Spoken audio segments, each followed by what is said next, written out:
Welcome back sa ating channel. Ang pag-uusapan natin ngayon ay ang kwento ng isa sa pinaka-asintadong sniper sa kasaysayan. Siya ang kinatakutan ng mga Vietnamese noong Vietnam War. Tinawag siyang The White Feather. Bago natin umpisan ng kwentuhan natin, kung bago ka pa lang sa channel na ito, nag-upload ako ng 3 videos sa loob ng 1 linggo. Kaya kung hindi ka pa nakasubscribe, isubscribe mo na yan para lagi kang updated sa kwentuhan natin.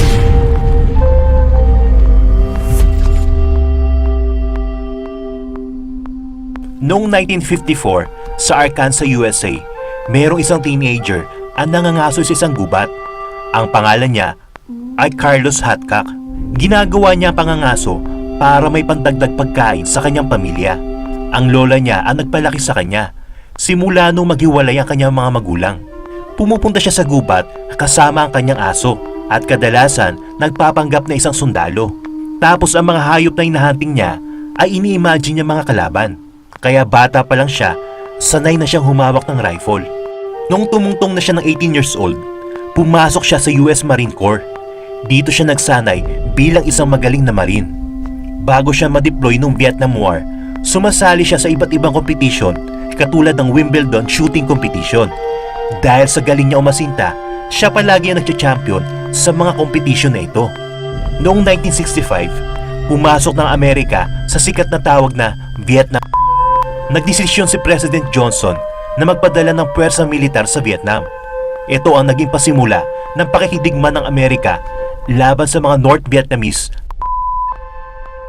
Noong 1966, pinadala sila Carlos Hatkack sa Vietnam bilang isang military policeman. Pero ilang araw lang ang lumipas, nag-volunteer siya at gusto niya agad sumabak sa labanan. Dahil alam nila na champion si Hatkack sa mga shooting competition at alam nila kung gaano siya kaasintado, kaya inilipat siya sa 1st Marine Division ng Sniper Platoon. Ang platoon na ito ay nakapwesto sa isang burol na malapit sa frontline para pag may makita silang kalaban sa malayo pa lang ay mapatumba na nila ito. Pag umatake sa kalaban si Carlos ay naglalagay siya ng white feather sa ulo niya. Ginagawa niya ito para i-dare niya mga kalaban na matagpuan siya. Kaya dito siya binansagang The White Feather. Dito na siya nagpasimulang umatake sa mga kalabang sniper din.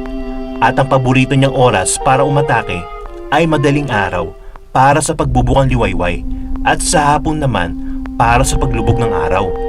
Ipinaliwanag niya kung bakit umagang-umaga at paglubog ng araw ang pinakagusto niyang oras sa pag-atake.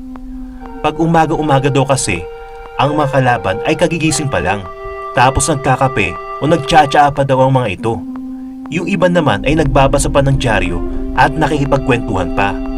Kaya sa mga ganitong oras, habang busy ang kalaban sa morning routine nila, dito naman niya papatumbahin ang target niya.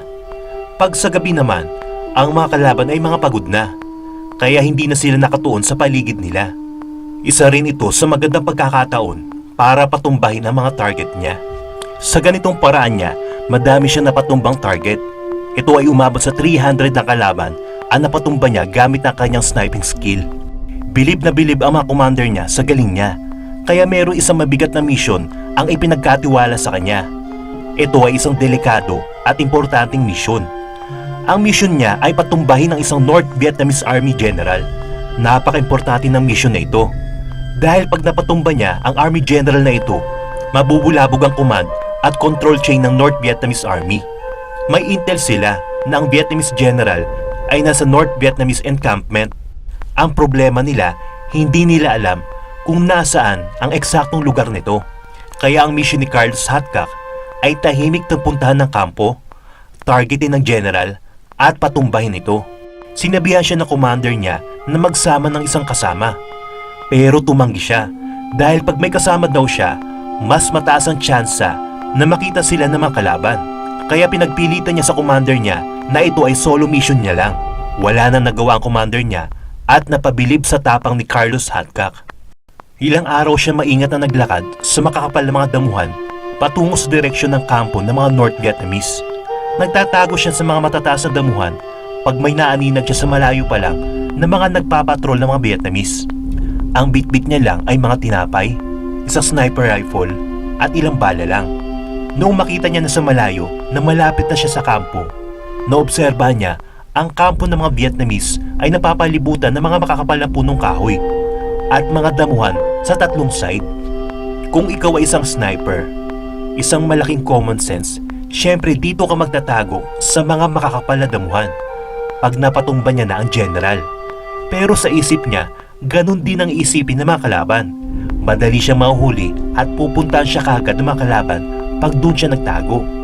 Kaya ang ginawa niya, sa ibang direksyon siya nagtago. Pumunta siya sa mga maninipis na damuhan.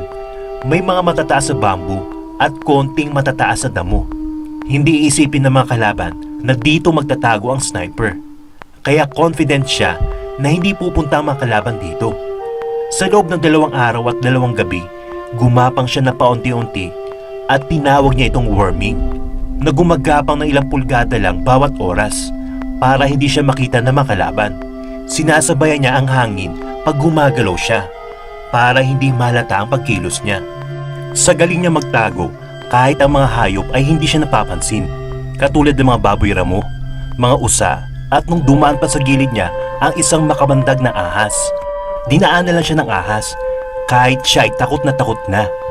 Noong malapit na siya sa kampo at nakikita niya na ang loob nito, dito na siya naghintay na matagal at inoobserbahan niya kung sino sa mga ito ang general. May napansin siyang isang lalaki na nakasuot ng kakaibang uniform at sinasaluduhan ng mga sundalong Vietnamese. Sabi niya sa sarili niya na ito ang general nila. Kaya tinandaan niya ang lalaking ito at pinagpabukas na lang ang pag-atake. Kinabukasan, at ito ay 6:00 ng umaga, inaabangan niya ang general na lumabas ng kwarto niya. Ilang minuto ang lumipas, lumabas na ang general at humihikab pa tapos nagkakape. Hindi na siya nagdalawang isip at pinaputukan niya agad ang general at agad na itong ikinasawi. Dito na alarma ang buong kampo na galit at dumiretso agad sila sa makapal na kakahuyan dahil akala nila doon nagtago ang sniper. Ang hindi nila alam, nasa kabila si Carlos. Si Carlos naman ay dahan-dahan ng umatras pabalik ng kanilang kampo na walang iniwang bakas. Dito sumikat sa kampo ng mga Amerikano si White Feather. Nabalitaan ng mga Vietnamese na ang nagpatumbas sa kanilang general ay may palayaw na White Feather. Galit na galit ang mga Vietnamese sa nangyari, kaya ang isang Vietcong commander na may sniper skill din ay gustong huntingin si White Feather. Ang commander na ito ay isang sadistang babae na tinatawag nilang Apache. Ang mga tauhan ni Apache ay mga magagaling na sniper din. Habang naglalakad ang grupo ni Apache, may nakita silang isang sundalong Amerikano na naliligo sa ilog. Dinakip nila ito at pinahirapan. Tapos hinayaan siyang bumalik sa kampo para iparating kay White Feather ang gustong ipasabi ni Apache. Pagdating ng kawawang sundalo, ay nakita ito ni Carlos Hatcock. Sinabi ng kawawang sundalo na may pangalang Apache ang gumawa sa kanya ng pagpapahirap at dinescribe niya ang itsura nito at kung nasaan ang grupo niya. Kaya galit na galit siya sa ginawa ni Apache sa kasamahan niya. Kaya ang ginawa ni White Feather, lumabas siya ng kampo para huntingin si Apache. Noong mga oras na yon, ang grupo ni Apache ay nasa kakahuyan. Si Apache naman ay ihing-ihi na, kaya umupo ito para umihi. Ang hindi alam ng grupo ni Apache, si White Feather ay ilang minuto nang inobserbahan sila. Naghihintay ng tamang pagkakataon para patumbayin si Apache. Noong umiihi na si Apache, sinabihan siya ng mga kasamahan niya na bilisan sa pag-ihi. Pero nung papatayo na si Apache, dito na siya pinatumba ni White Feather. 2 bala ang tumapos sa buhay ni Apache. Dito na mas lalo nakilala si White Feather at lalong kinagalitan ng mga kalabang Vietnamese. Kaya dito na nag-anunsyo ang mga kalabang commander na magbibigay sila ng reward kung sino man ang makakatumba kay White Feather. Ang reward ay nagkakahalaga ng $30,000. Napakalaking halaga nito noong 1960s. Kaya marami nagka-interes na patumbahin si White Feather. At isa na dito, ang isang Vietnamese na sniper na may codename na Cobra. Si Cobra ay isang magaling na sniper din na katulad ni White Feather. Madami na din siya napatumbang mga Amerikanong sundalo. Magkapareha sila ng ginagawa ni White Feather. Pumupunta din siya malapit sa kampo ng Amerikano. Pag napatumba na ang target, saka naman maglalaho sa kakahuyan. Nagbigay ng warning si Cobra kay White Feather. Pumunta itong malapit sa kampo nila at tinarget niya ang isang sergeant. Napatumba niya ang sergeant at galit na galit si Whitefeather sa nangyari. Ilang araw pang lumipas, madaming sundalong Amerikano pa ang tinarget ni Cobra. Kaya dito na nagdesisyon si Carlos Hatchcock na lumabas ng kampo at hunting si Cobra.